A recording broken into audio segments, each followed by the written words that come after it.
പ്രിയ സുഹൃത്തുക്കളെ, നിങ്ങൾക്ക് നമസ്കാരം. ഞാൻ വിനോദ് പണിക്കർ. വാകത്താനത്ത് ഒരു പുതിയ സ്ഥാപനം പ്രവർത്തനം ആരംഭിക്കുന്നുണ്ട്.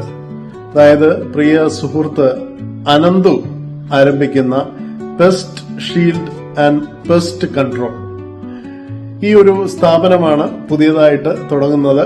ഇപ്പം നമ്മുടെ ഇന്നത്തെ ഒരു ആധുനിക ലോകത്ത് ഒരാൾ പുതിയ വീട് വെക്കുകയാണെങ്കിലും പഴയ വീട്ടിലേക്കും ഏറ്റവും ആവശ്യമുള്ള ഒരു സംഗതിയാണ് പെസ്റ്റ് കൺട്രോൾ. അതായത് നമുക്ക് പല ഈ ചെതല് അല്ലെങ്കിൽ മറ്റ് പലതരത്തിലുള്ള ശല്യങ്ങളിൽ നിന്നും നമുക്ക് രക്ഷ നേടാൻ സാധിക്കും. ശ്രീ അനന്തു ആരംഭിക്കുന്ന പെസ്റ്റ് ഷീൽഡ് പെസ്റ്റ് കൺട്രോൾ എന്ന സ്ഥാപനത്തിന് എല്ലാവിധ ആശംസകളും നേരുന്നു. നന്ദി, നമസ്കാരം.